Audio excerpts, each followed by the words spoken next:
بسم اللہ الرحمن الرحیم نحمدہ ونصلی علی رسولہ الکریم۔ جمعیت علماء اسلام نے ہمیشہ فلسطین اور فلسطینیوں کے موقف کو صحیح سمجھا ہے اور تسلسل کے ساتھ فلسطینیوں کے موقف کے ساتھ شانہ بشانہ کھڑی رہی ہے۔ آج بھی ہم اس بات کا اعادہ کرنا چاہتے ہیں کہ ہم فلسطینی بھائیوں کے ساتھ ہیں، ان کے شانہ بشانہ ہیں، اور ایک روز قبل فلسطینی مجاہدین نے اسرائیل پر جو حملہ کیا ہے، یہ حملہ بہت تاریخی کامیابی ہے۔ میں اس کو ایک تاریخی معرکہ سے تعبیر کرتا ہوں۔ جن علاقوں پر انہوں نے قبضہ کیا ہے یہ ان کے اپنے علاقے ہیں اور اپنے علاقے انہوں نے واپس لیے ہیں۔ اس حوالے سے میں فلسطین کے عوام کو اور فلسطین کے مجاہدین کو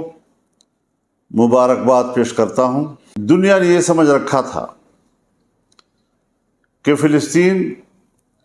اور فلسطین کا مسئلہ اور فلسطینیوں کا موقف وہ ابدی نیند سو چکا ہے۔ اب فلسطین کا موضوع دوبارہ نہیں اٹھ سکے گا، اور ناعاقبت اندیشوں نے دنیا میں یہ بات پھیلائی، اور ہمارے ہاں ایک طبقہ اور ایک عنصر پیدا ہوا جس نے اسرائیل کو تسلیم کرنے کے موضوع کو ترجیح دلائی، اس کی اہمیت سے لوگوں کو متاثر کرنے کی ناکام کوشش کی۔ میں سمجھتا ہوں کہ آج اس معرکے نے فلسطین کے مسئلے کو زندہ ہی نہیں کیا، ثابت کیا ہے کہ فلسطین کا مسئلہ مرا نہیں، اور آج اس کی اہمیت آسمانوں کو چھو رہی ہے۔ اس حملے میں اسرائیل کے پورے دفاعی نظام کو ناکام بنا دیا گیا ہے، ان کے گھمنڈ کو زمین بوس کر دیا گیا ہے، ان کی انٹیلیجنس کو ناکام بنا دیا ہے۔ یہ حقیقت تسلیم کر لینی چاہیے دنیا کو کہ اسرائیل کوئی قوت نہیں، اسے بڑا چڑھا کر پیش کیا جا رہا ہے، اور اس قوت کو جس انداز سے بڑھا کر پیش کیا جا رہا ہے یہ انصاف کے تقاضے پورے نہیں کر رہا ہے۔ میں ساتھ ہی یہ بات بھی اپنے فلسطینی بھائیوں سے اور مجاہدین سے کہوں گا کہ وہ انسانی حقوق کا احترام کریں، اسے تحفظ دیں، اس کا لحاظ رکھیں، بچوں، عورتوں اور عام شہریوں کو گزند نہ پہنچائیں، ان کی زندگیاں تلف نہ کریں، اور دنیا کو بتائیں کہ اسرائیل اور صہیونی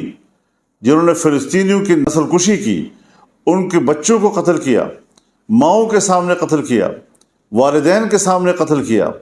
اور کوئی احترام آدمیت انہوں نے نہیں دکھائی، آج ہمیں اس کے بدلے میں یہ ثابت کرنا چاہیے کہ اسلام اور مسلمان کس طرح انسانی حقوق کا تحفظ کرتا ہے۔ اس حوالے سے ہم ضرور فلسطینیوں سے یہ اپیل کریں گے کہ وہ ان انسانی حقوق کے تحفظ میں بھرپور کردار ادا کریں۔ میں یہ بھی کہنا چاہتا ہوں کہ اقوام متحدہ بھی اپنا فرض پورا کرے، 1967 کی قراردادوں پر عمل درآمد کرائے، بیت المقدس کو مسلمانوں کے حوالے کرے، اور اس کو فلسطین کا دارالخلافہ تسلیم کرے۔ ہم اس حوالے سے جو بھی اپنا موقف رکھتے ہیں، اس حوالے سے ہم ایک OIC کا بھرپور اور فوری اجلاس بلانے کا مطالبہ کرتے ہیں۔ اس میں ہمارے دوست ملک، انتہائی قابل احترام سرزمین سعودی عرب سے بھی